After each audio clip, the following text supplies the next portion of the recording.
Well, it's this guy is so laid back. I'm assuming it's laid back where you live. Very much so. Yeah. Yes, very much so. But I'm saying these guys, so Peter Malnati and Cameron Tringale, we talk about strokes gained all the time. If there was a category strokes gained attitude, Cameron and Peter would be 1-2 in that category every year. You can see Tringale not having a good year thus far, 179th in the FedEx Cup from Clarkston, rankings. Washington, Joel Damon.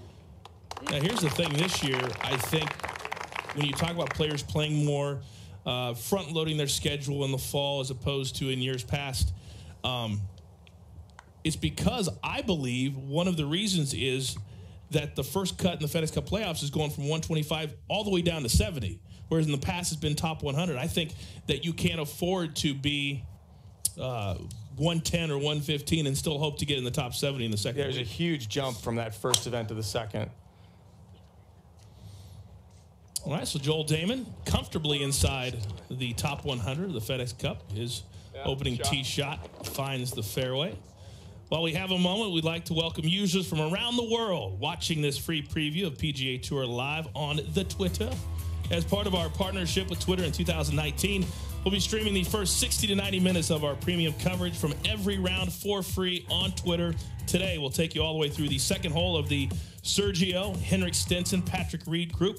After that, fans can continue watching by subscribing to PGA Tour Live on NBC Sports Gold or Prime Video channels in the U.S. or Golf TV, powered by PGA Tour outside of the United States. Subscribe today and don't miss a shot this season.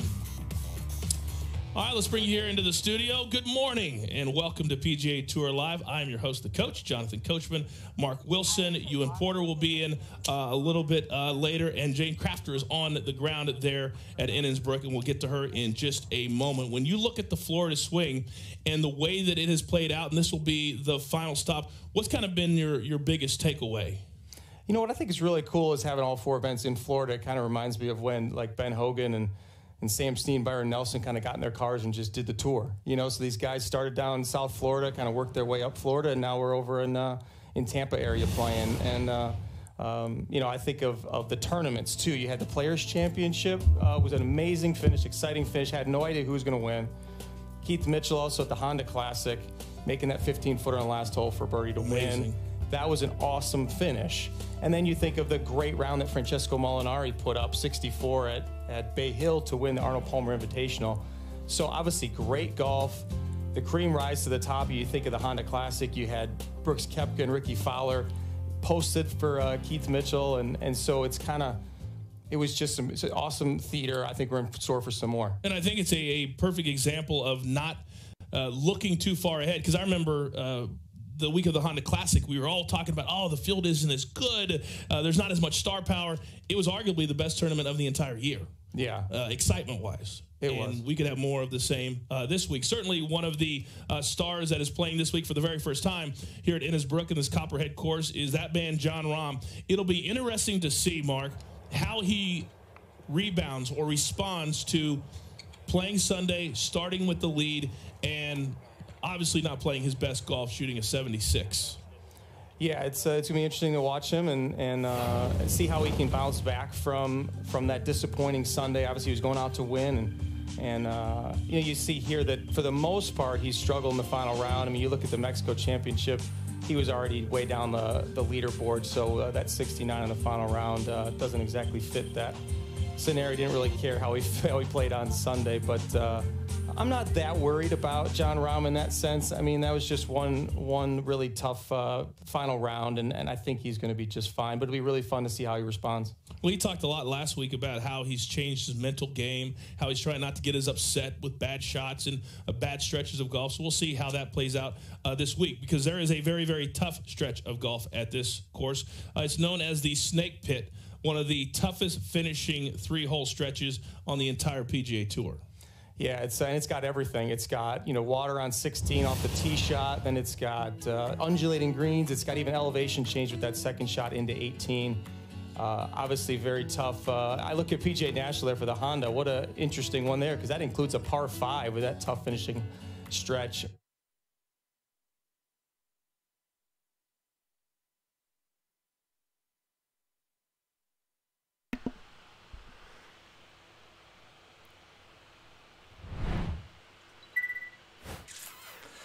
Good morning and welcome to the Fantasy Golf Bag recap show, talking through some ownership for your lineups.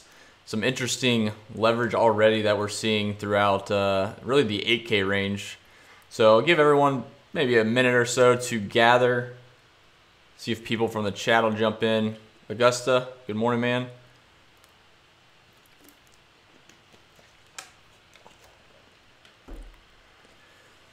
Oh man, so let's go ahead and bring it up because we got the video playing. We'll see if we get a few more gathering. It's so early, but we can get right to work. Of course, this will be on replay. We'll throw it on Twitch. It'll be on replay, and we'll throw it on YouTube. So if you guys are watching this on replay, please find us on Twitch, and you can watch this live and interact with the chat when we do go live. So we'll go ahead and get started talking through the top end. I was glancing through some of this, and it was really interesting to see DJ extremely popular, just like we anticipated. And you'll start to see some discrepancies. Kind of the mid, or we'll say the rest of the 10K is pretty low.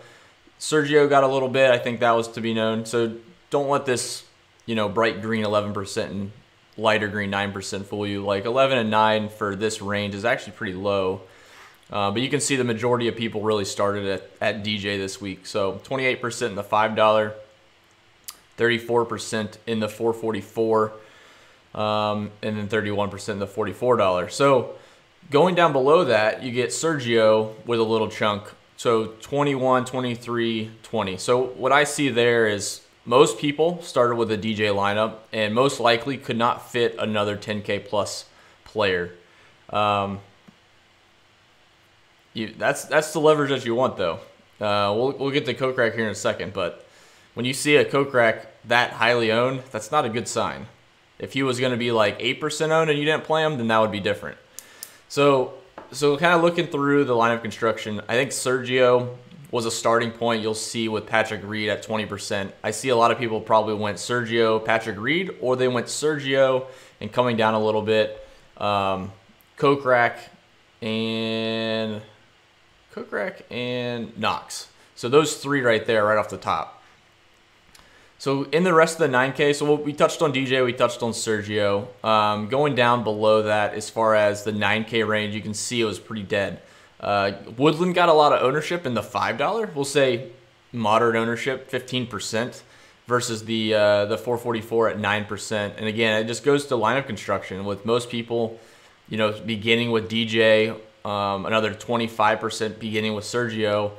You really need to pick your spots in the 9K range. And, Woodland probably wasn't the guy you'd rather pay up and take Sergio with his course history here. Paul Casey, if you were overweight on him, you definitely got some leverage off the miscut last week, coming off his victory here last year. Wasn't a fan of the play at the price, but I definitely could not fault you for playing Paul Casey at 9,700 at only 10% ownership. Patrick Reed, I think strictly, he's got some good recent form coming in, but really, course history, I think people talked up quite a bit. So you can see across the board, 20% from the $5 to the $444. So if you're in that camp with Patrick Reed, you're in good company. If you have some leverage, I think you're in good shape. If you faded him, you potentially could have, like if you made a correct pivot, we'll say you pivoted down to Stinson. You have some ownership there. That's a decent leverage. I did just wake up, Mike. Thank you. Did you just wake up? It's 8 a.m., man. You got to go sell some welding tools. So, oh, man. So it's pretty interesting to see 12% Furyk versus 8% in the 444. A lot of people went back to Furyk, and, I certainly couldn't talk you off of him as a bad play or talk you off of him as a good play, but I couldn't really say he was a bad play either. So that ownership there, it's not shocking. I think that's right in line with most projections. Maybe had him a little bit higher, actually. So, again, ownership throughout the 9K is pretty spread out. You got Reed, 20. Keegan, a little bit. Not a ton in the 444, which is surprising, probably just off the price and not a lot of win equity. And then going down below that, just not much. Oosthuizen, pretty much nothing. Stinson really didn't get much. Again, probably a price thing with guys below him. 630. I know, some aren't as fortunate to get donations on Twitch. Cheers to the coffee, for sure. So, looking down below Furyk, so we'll say Furyk 12%, 8%. Again, you could have leverage on both sides. I faded him on DraftKings. I played him on FanDuel. FanDuel, he was actually really low priced, so a good bit of leverage there. And honestly, just for reference, I was looking at Yahoo pricing this morning, trying to get some final thoughts on the pricing discrepancies from DK to FanDuel to Yahoo. And Yahoo had some really, it was almost worse pricing than FanDuel. You could probably build lineups and leave maybe 20% of your salary cap on the table and build just as good a lineup as you would on DraftKings. So definitely keep that in mind when you're jumping between DraftKings and FanDuel. I think someone in our chat earlier this week was asking about that. I think maybe about Webb. And using the salary for each site is a good way for you to get exposure without kind of shooting yourself in the foot, losing value. On the flip side of that, if you do pay up for an expensive, we'll say an expensive Keegan Bradley or Paul Casey, you get leverage there automatically because people don't want that. They don't want to miss out on the value down lower. So there's two sides of that coin. In the 8K range, I think Augusta's been waiting for this. Except Straka, yeah, man. We'll have to see what his ownership is. I'm sure it's not very high. Looking down, Kokrak, 22, 23, 27%. I think Augusta, you said he was 30% in something. And that may be on FanDuel, I'm not sure, because he was cheaper on FanDuel. But yeah, Jason Kokrak was definitely a solid play. But for me, 22 to 27% is getting up there. So I think I played him on FanDuel, but I didn't play him on DraftKings as well. What's the follower count out for what? For Twitch? Probably like 150 or something like that. Going down, Kisner got a ton of ownership, which was surprising to me. Snedeker got a bunch of ownership again. We talked about that on the live stream last night. He was projected around 20%. Came in at 19 in the $5, 18 in the $4.44. And this kind of goes with the balanced lineup construction, it looks like. So again, not to beat a dead horse on DJ, but like with DJ, you see him getting 30% across the board, Sergio 20%. When you jump down to the mid-8s and you see basically 20, 20, 20 across, a lot of people went balanced. We can see down at the low end in the 6K here in a minute if there's a few that stood out. I have a feeling there's not. So it definitely looks like the balanced approach was predominantly created by optimizers, as well as the 444 guys went with a more balanced approach, probably to avoid that 6K range, because it was certainly a minefield. But if you pick the right 6K guy, you got some nice leverage. That's not the problem, Mike. I think my problem is I'm not streaming enough. They want you to stream like 3 times a week, and I just don't have golf only pops up on Thursday. So maybe do one extra show a week for a little bit so we can get some subs. We'll get there. I'll be sure to have you be the first one though. All right, going down. Russell Knox, 15% in the $5, 20% in the $4.44. So there's our first kind of big gap, somewhat of a big gap between the higher dollar stuff and the $5, where guys went heavier on Russell Knox in the $4.44, so 20%. And that's really off of his recent form in ball striking. He's had some decent results here at this event.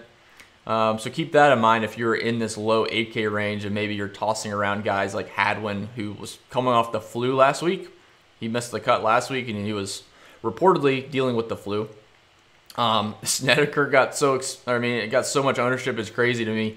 But yeah, Russell Knox 19% down to 15% in the $5. A pretty good spot there if you fell in that low 8K range. That's a good spot. Brandon Grace, JT Poston, not a ton. Terrell Hatton's another one. All right, so 10% in the $5, 24% in the, who's that? Sergio warming up. Yeah, Tyrrell Hatton, 24% in the 444. Interesting. I kind of put him in Cabrera Bio in a similar category. Yeah, Cabrera was under 10% in the 444. Tyrrell Hatton at 24%. Interesting, interesting. We'll see how that shakes out. So you can view this probably the easiest way to view a Tyrrell Hatton ownership difference between the $5 and the 444 is Tyrrell Hatton's probably didn't have projections and optimizers for people running $5 lineups for him to pop into them, especially with these other names around him. You know, JG Post has been playing a lot. Sung Jae, a little bit of ownership down there, but then above him, Adam Hadwin and Snedeker got a lot of ownership. So just looking at him from a stat perspective as a whole, not necessarily a projection standpoint, I think that's why the 444 led to more Tyrrell Hatton ownership. Plus the win equity, I think, was there. I'm not sure what his win percentage was off the top of my head, but I have to imagine it was much higher than any of these guys around 8K. In fact, I think it was like top 12 in win equity. Alrighty. Knox to Henley. Henley I thought was an interesting play, but he still didn't strike the ball well last week. And again, you can certainly turn it around in 1 week, but his finish last week I think was deceiving. He was losing strokes on all his approach shots, so I just didn't go there. So you're in poor company there, Mike. Good job. So going down, Kevin Na, didn't he withdraw? I think he withdrew from the tournament. So nice. Yeah. Ollie, a little bit of ownership, not a ton. You have Kevin Na? Oh boy. Sung J M, $7,700, and Zach Johnson at $7,600 were two names that popped for a lot of people, and I heard throughout the industry. Zach Johnson, I heard more than I thought I should have been hearing, and then Sung J I didn't hear enough of, to be honest. So Sung J 444 got a nice bump of 6% ownership leverage on the 444 over the $5. So if you were kind of in the ballpark of playing Sung Jae and maybe you didn't pull the trigger to play him, or you did, you can kind of see there that, you know, the 444 saw more there for Sung Jae than Zach Johnson at $100 less. So Zach Johnson's really been struggling, and this honestly isn't, I don't think there's any golf course that's bad for Zach Johnson, but he's never really played great here week after week or year after year. Being in Florida, this should be a good week for him. Oh, he withdrew in the Pro-Am? My bad. Still not a good sign. I don't know what he withdrew for. They only had to play 9 holes in the Pro-Am. Like, you can't make it 9 holes. So, yeah, interesting. Sung Jae, he's continuing, like, I feel like he's under the radar. I'll take a step back. I don't think he's under the radar. I think he gets under-talked every week, but his ownership still pops between 17 and 20%. And he's always underpriced, I think, but yeah, it's interesting to see that other people in the higher dollar stakes are seeing more in Sung Jae than a Zach Johnson at this point, especially on a golf course we haven't seen Sung Jae play at. Going down below that, there's not a ton in here. If anyone has a name to look at, Noel fan, what's up, man?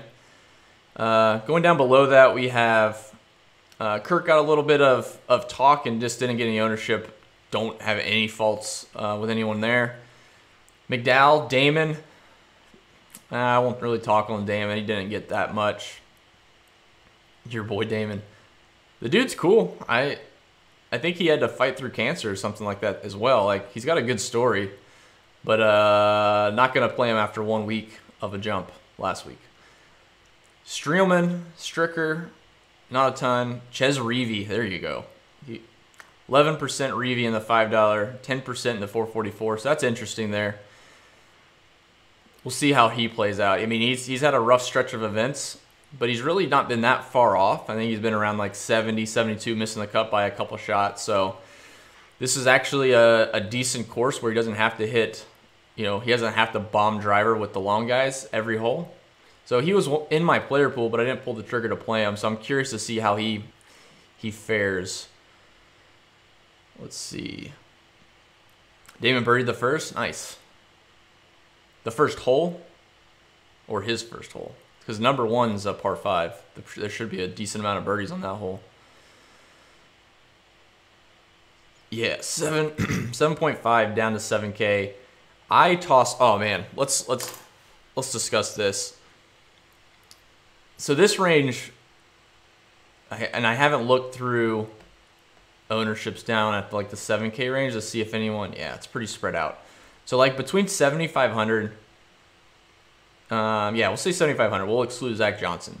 So 7,500 on down to 7,100. You have Mullinax, Roberto Castro got talked up. Sung Kang, I had a lot of interest in, and looks like, you know, came in at 10, 11, 12%. So pretty good there. Joaquin Neiman, like crazy, 10% in the $5, 22% in the 444. So that was one we brought up on the podcast, where he hasn't really been that far off, just not putting it all together on these longer tracks. And this should suit his game a little bit better if he can get up and down if he misses greens. These greens are somewhat tough to chip around, and you have a lot of longer shots into them. But Bud Colley I heard about. Sam Ryder is usually pretty popular. He was in a dead spot there. And then Nick Taylor at 10%. So pretty interesting. 37% Kang. Yeah, I went back and forth on Kang. His ball striking has been there, but it just seemed like it was definitely a scary play if you're playing, you know, single entry or 3-max. I wasn't sure if that was the right way to go, but I really didn't like anyone else either. So I did a mix of Sung Kang and I did a mix of Joaquin Neiman. So those were the two that I ended up playing. What's happening?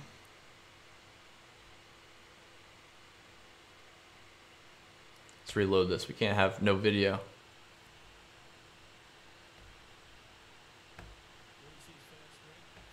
All right, there we go. 41% Kang. Nice. We're all in good company. Let's hope it works out. So yeah, nothing really there. I mean, that was a spot I think a lot of people were tossing around names, and I like the ownership leverage on Kang, so kudos for anyone that did overplay him.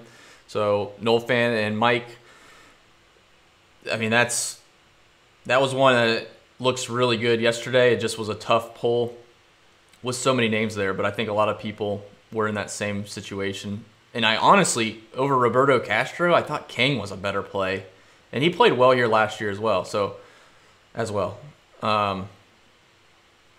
Yeah, we don't have to beat a dead horse there, but Sung Kang is one that I'm very interested to see how he does this week. He was up and down on my list, so if you guys looked at him this week in your research, maybe mark him down as one to see how he does this week. Not necessarily by finish position, but just ball striking wise. Like, guys can play well and still not finish well. There's more to it in golf as far as DFS goes, trying to look forward to the next week or even like next year as a point of reference. The field is actually getting softer in PGA. Weird. I think people are like, I think stats are good, but I think people are unsure of what's more valuable. So they look at course history, they hear about recent form, or they look at recent form, they hear about course history, they look at stats, and I think people just get lost in names. I've heard way too many people jump in and just, you know, immediately go to names they played a month ago, and that's not always a bad thing, but it seems that the less popular names like a Sung Kang that you've probably been playing, like I assume you've probably played the last 3 weeks. Like, there's no reason not to go back to him here. So it's very strange. Like Roberto Castro is a name that popped up on a lot of podcasts, and that's where his ownership came from. So going down below that, I'll just kind of skim through it. I don't see a ton that pops. Sloan was a pretty thin play. He's been popping a lot. You know, the API, he played really well. Honda, Puerto Rico Open. So he was in the pool. None of the single entry stuff, but didn't hate that. Adam Schenk just didn't have the upside. Like, I felt like over the last few events, he wasn't doing much. Like we talked about on the podcast, he's been really consistent, but just not he doesn't really gain like 3 strokes on approach in an event. He just kind of gains half a stroke, you know, 0.2, half a stroke again, and that's it. He finishes 50th place. So I ended up kind of moving off Schenk, and most people were kind of lower on him as well. Day at 11%. Yeah, what did he end up in the 444? Yeah, 12, 12, 12, 13. 13, 13, 12. Yeah, I think all those guys, man, are just, they were a tough pricing. Like Jason Day, Webb Simpson. John Rahm, I mean, was super leverage off of Dustin Johnson. I didn't play any Rahm on DraftKings, but because I went so heavy on DJ. But yeah, there's that whole pricing up here made it very difficult. You had to choose one or the other, and you couldn't play multiple. So, alrighty. I don't know, Mike. I didn't check what the weather is currently over in Tampa. I think it's cold though. Yeah.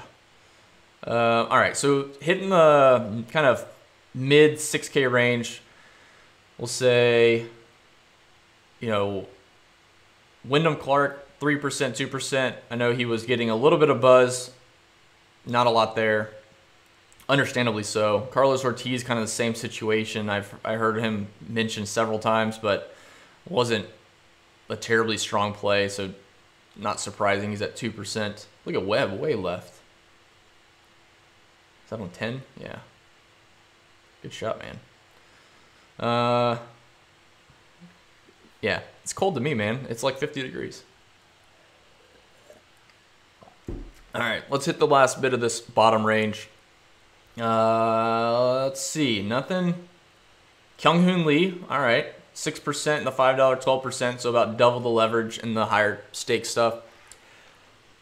He was another one. He was kind of in the Sloan category where he had been playing really well. His stats looked great, but prior to the last 3 events, he really had a bad stretch. So depending on what you're playing, and I honestly assumed, I would have thought the $44 probably would have had higher ownership than the $444. But we'll see how that pans out. So that's another one that maybe you guys looked at. I'm sure you heard it on podcasts everywhere. I know Axis from Fantasy Jesus on our site was talking about him. That was like the first name he brought up in the 6K range. Stats were there. It's just a matter of, is that going to be regressed back to missed cuts that he was doing prior, or is this a different type of Kyung-Hoon Lee? So we'll have to see how that pans out. Papa Wolf, this is the first time? It's also early. Aren't you in Arizona or something? It's probably super early. Mike, you guys do like it when the Patriots play in the cold weather and we get like the southern teams up there, or the California teams. That's even better. All right, we'll hit the low end 6K, nothing. I'm curious to see where Akshay came in. No Akshay for me, man. Watching Jason Day.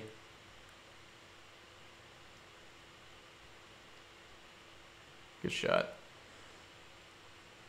Nothing, man. There, 6K. No one played anyone in the low 6K. So 60. We'll say 67. Yeah, 6,700 down. Just nothing. So pretty much no need to go down here. Max Homa a little bit. I did play a little bit on Homa just for some salary relief and maybe play an extra 8K plus guy in a few GPP lineups. He's really been playing decent, so I didn't hate it. And then Jonas Blixt. What? Akshay, 2%? 2.5%. I guess mid price you can get away with it. All right.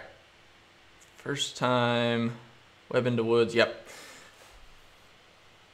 Oh, you're in Michigan? My bad. I thought you went out to the Waste Management, so maybe you're just out there for the trip. I thought that's where you were. I see Skylar.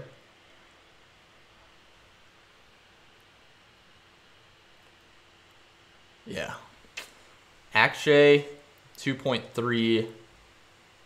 Austin Conley? I don't even know who that is. Who the heck is Austin Conley?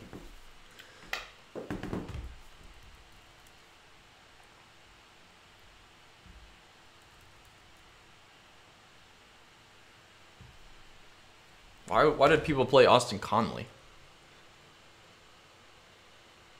That's a new one.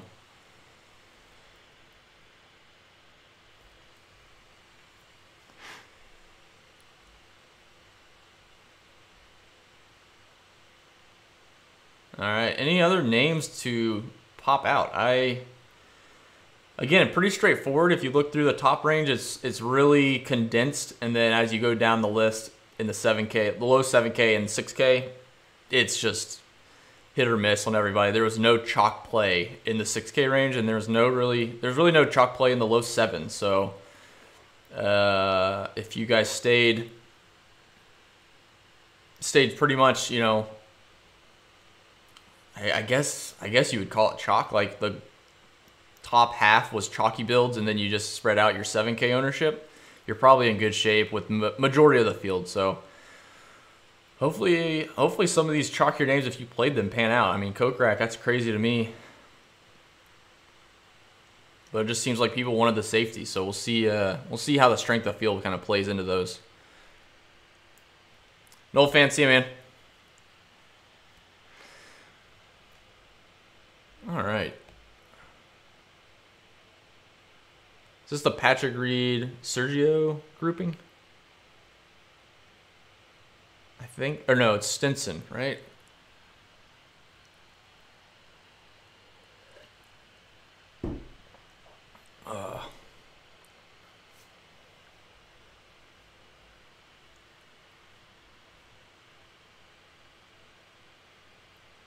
See how that goes. All right, guys.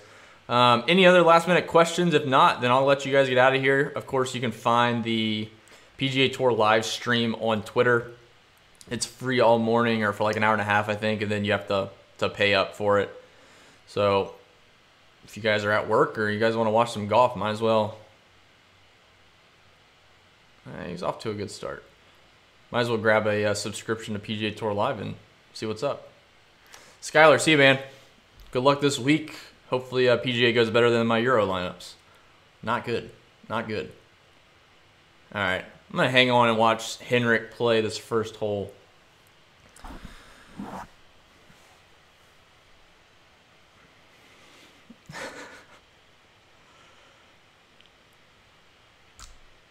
Just, if you see a comma pop up, Mike, then it's probably too big. If not, go for it. Stinson, 3-wood right off the bat. Liking it.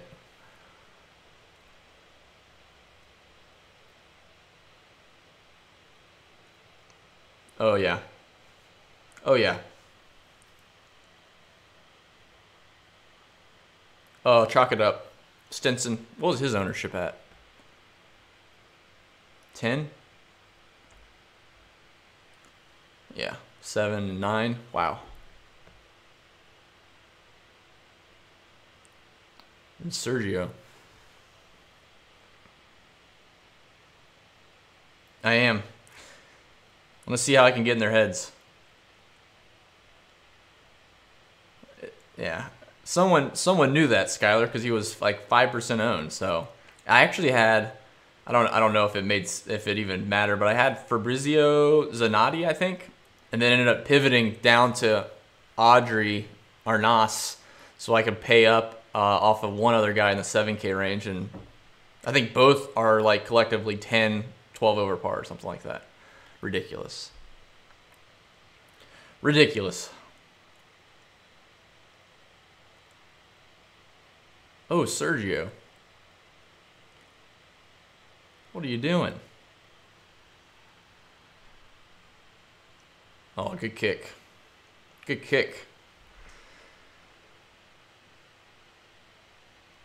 Yeah, seriously, man.